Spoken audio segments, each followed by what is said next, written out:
هم نه پرېښودم، درد به یې هم راکړه، جړا ته یې هم چېرته په ډکه خوله خندا ته یې هم نه پرېښودم، درد به یې هم راکړه، جړا ته یې هم نه پرېښودم. دنیا مې خیال کې نه و تا پسې به ورک ګرځېدم، دنیا مې خیال کې نه و تا پسې به ورک ګرځېدم، خو دنیا داسې وه چې تا ته یې هم نه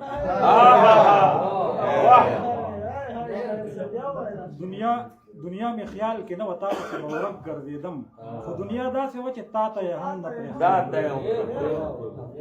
او هغه په ما پسې زما په قدم هم نه راته، هغه په ما پسې زما په قدم هم نه راته، خپلو ګامونو پسې شاته یې هم نه هغه په ما پسې زما په قدم هم نه راته، خپلو ګامونو پسې شاته یې هم نه پرېښودم. زما په مخ د وخت نوکارې هېڅ چا ونه لیدې، زما په مخ د وخت نوکارې هېڅ چا ونه لیدې، بخت مهربانه او رڼا ته یې هم نه پرېښودم. زما په مخ د وخت نوکارې هېڅ چا ونه لیدې، بخت مهربانه او رڼا ته یې هم نه پرېښودم. او وخت سره زغل او بېوسي زما د ژوند داسې وه، وخت سره زغل او بېوسي زما د ژوند داسې وه، ستړی به هم شومه خو ساته یې هم نه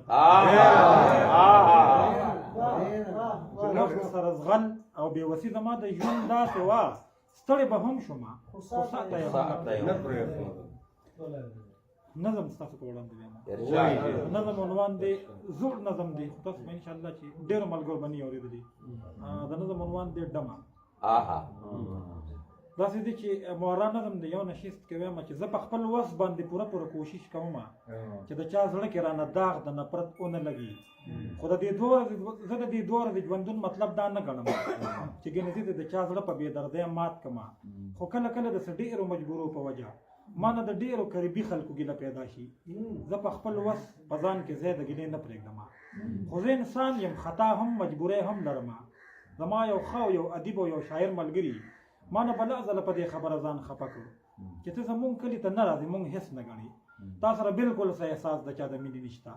خو دا خبره رښتیا نه ده، حقیقت دا دی چې زه د دوران په زولنو کې یو بندي انسان یم.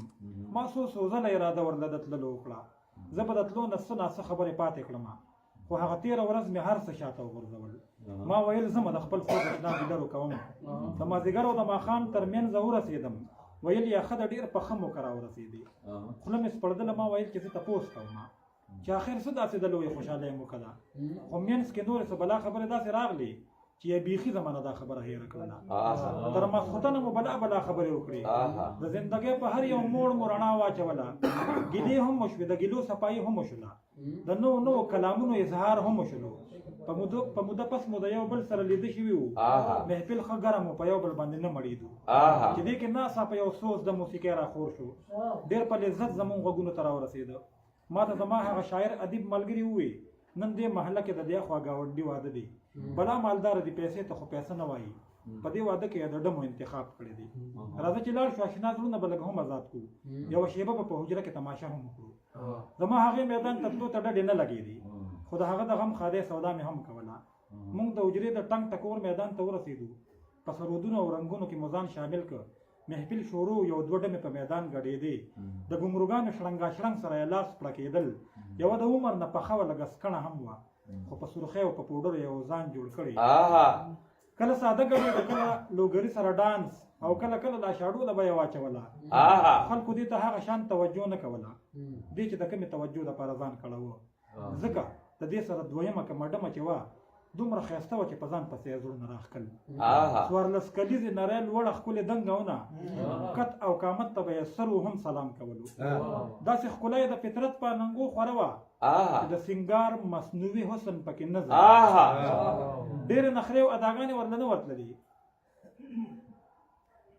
خو د سینګار داسې ښکلا یې د فطرت په ننګو خوره وه چې د سینګار مصنوعي حسن پکې نه ځایېده، د پردو زړونو د ګټلو چل یې ډېر زده و، خو په ګډا کې د میدان ګټلو چل نه ورته، ډېرې نخرې او اداګانې ورله نه ورتللې، ما ته یې مړه سترګو کې حیا ښکارېده، ما د هغې د مخ آیین کې بېوسي لیدله، ما د هغې په هر نظر کې مجبوري لیدله، بیا مې د ټول محفل په خلکو نظر وګرځوه، بیا مې د ټول محفل په خلکو نظر وګرځاوه.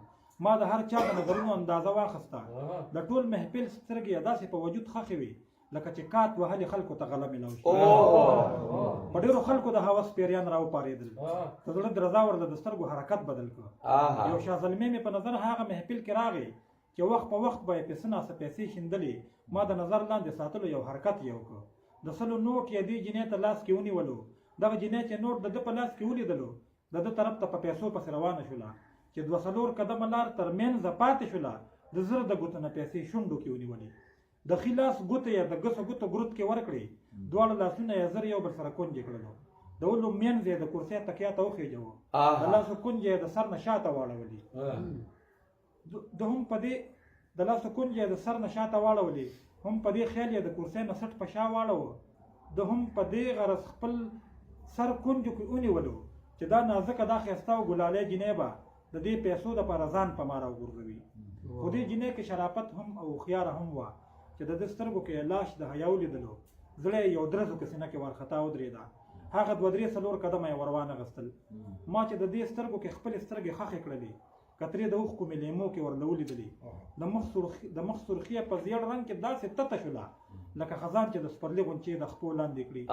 ما ورته لرې نه کتل. زه ورته سوچ وړی وم. زه د ډېر لرې نه د دې په تماشه ولاړ وم.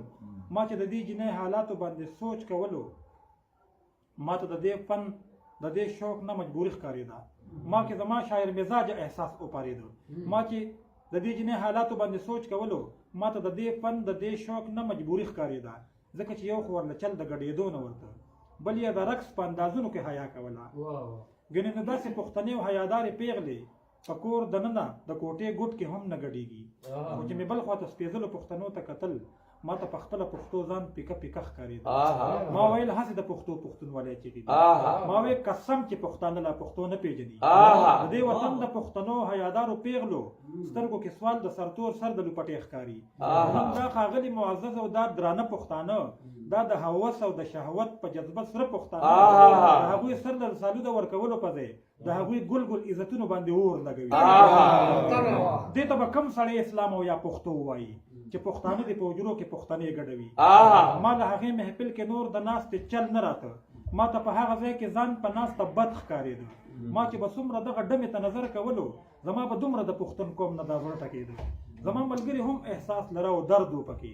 ما ته به وخت په وخت خبره یې د تلو کوله خو زه بس صرف دې خبرې ایثار کړې ومه چې د ګډاو سرودونو د محفل ختم شي زه به د دغه پښتنې مجبورې ډمې سره د دې د ژوند په حواله یو څو خبرې کوم که چېرې زه ورته څه خیر وررسولی شمه د یو پښتون په حس کې خپله فریضه ادا کړم. د واده شپه وه خوشحالۍ وه. یو محفل ګرم و چې یو ناڅاپه په حجره کې ډزې جوړې شولې. یو به د یو بل به د بل له زه د ډز کولو د یو زلمي نه د ټوپک شپېلۍ راښکته شوله چې دا نازکه ګلندامه او مجبوره جینۍ 3-4 ډزو د مرۍ د پاسه ولګېده. لاړه په شا خوره وره په میدان پرېوتله. ما ځان تر څنګه په تندک تندک ور ورسوه. د ژوند نیمګړی اخري سلګۍ یې شونډو کې وه لکه د ګل یې پې نازکې شونډې ورپېدې.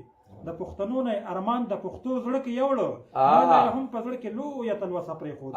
افسوس چې زه له دغه رازه هېڅ خبر نه شومه چې اخر څه داسې سنګینه مجبوري وه د دې چې دې نازکې پښتنې او حیادارې پیغلې د خپل ضمیر خلاف په خپو کې ګمروګان شړنګول.